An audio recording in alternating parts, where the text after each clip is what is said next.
The newest and sixth nightmare critter is Poe, and right away, the name stands out. There's no frill, no added words to hint at gender or personality, just Poe, and it fits. This isn't a character who's trying to impress or needs a flashy title. Poe's just Poe. They don't fit neatly into a boy or girl category either. They're an enigma wrapped in feathers, and that alone makes you wonder what their role in chapter 4 might be. But first, let's break down what we see. Poe's a raven, and they're draped in this dark, ominous purple. They wear a pendant with a cloud and lightning bolt symbol. An interesting choice, since it suggests some stormy, unpredictable traits. Maybe Poe's the type to go from calm to chaos in seconds, like a sudden storm on an otherwise clear day. But now, let's dig into what we know about Poe's personality. The description tells us they hate the sun, almost like it's an insult to their very existence. Almost like a Discord mod. To Poe, daylight is unnecessary, maybe even cruel. They'd much rather be somewhere dark, lurking in the shadows, hanging out in graveyards, or listening to music that probably isn't the cheeriest playlist. Let's be honest. This character embodies that brooding, slightly rebellious vibe, the one who insists they're not going through a phase. But it seems like this behavior has been going on for a lifetime, which brings us to our first question. What does Poe's scent, cinnamon, actually symbolize? Cinnamon's a warm, spicy scent, something that stands out and lingers. It's a bit ironic given Poe's cold, dark persona, but maybe that's intentional. The contrast could mean that while Poe's all about the darkness and mystery,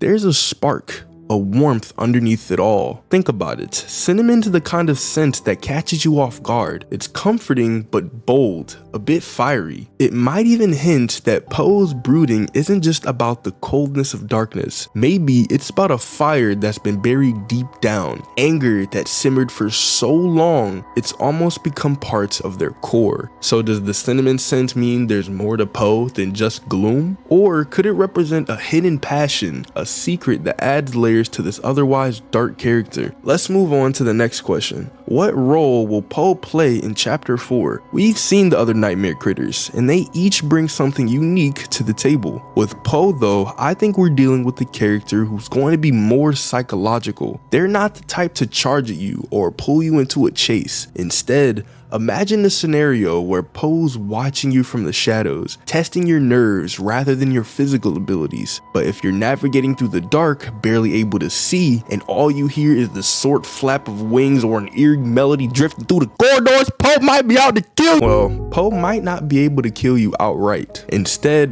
they could be a character who leads you deeper into the factory's mysteries, almost like a guide, but with intentions that are far from pure. Imagine wandering through a graveyard-like section of the factory, tombstones everywhere, and suddenly seeing Poe perched on one, just watching. They could make cryptic comments hinting at what's to come, and then disappear into the shadows before you can get any answers. Poe's role might be to instill a sense of dread, to make you feel like you're always being watched. They could show up when you least expect it, causing you to question every corner you turn. Which leads to the next question. Will we see Poe's personality expressed through environmental storytelling? I've asked this question for every nightmare critter, and yes. Imagine dark corridors that echo with Poe's footsteps, or rooms filled with remnants of what they left behind. Feathers, broken records, maybe even scratch marks on the walls. Poe's presence could be felt even when they're not there, adding a level of suspense that keeps you on edge. And then there's the music. We know Poe's into music, so what if that plays a key role in their interactions? Imagine hearing faint music in the distance, following it, and then finding yourself in a room filled with speakers blaring an eerie tune. Suddenly, the music stops, and you see Poe standing silently, wings slightly spread as if they've been expecting you all along. Poe's love for music could be a way for them to control the environment, to set the tone, making you feel like you're a guest in their dark world. But it's not just about what Poe can do to you, it's also about why they're doing it. Which brings us to another question. Why a raven, and what does that mean for the story?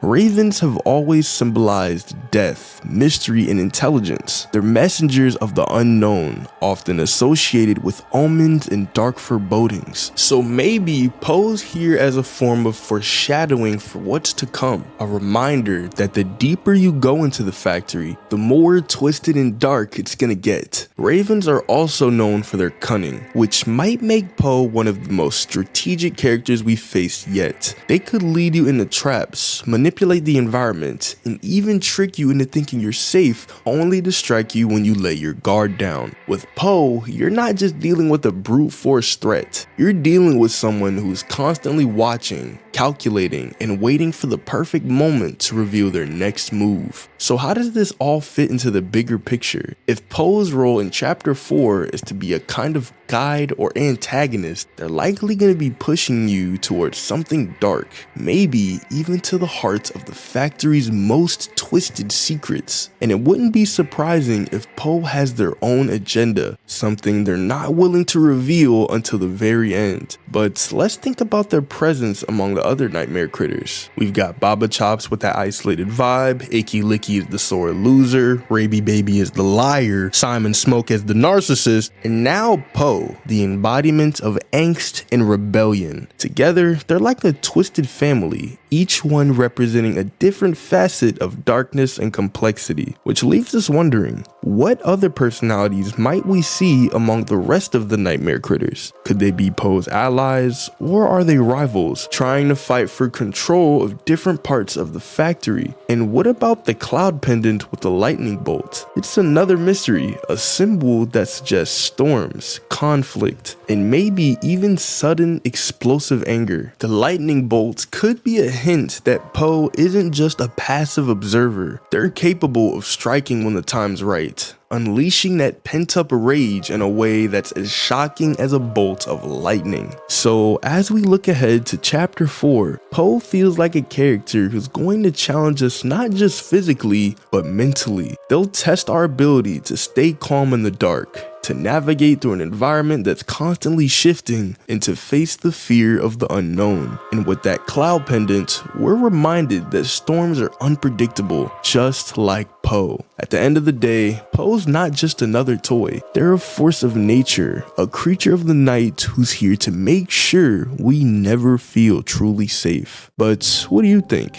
Is Poe going to be a guide, an adversary, or something in between? Do you think we'll ever get to understand their true motives, or are they destined to remain a mystery? Let me know down in the comments. Thanks for watching, subscribe, and click on this video right here.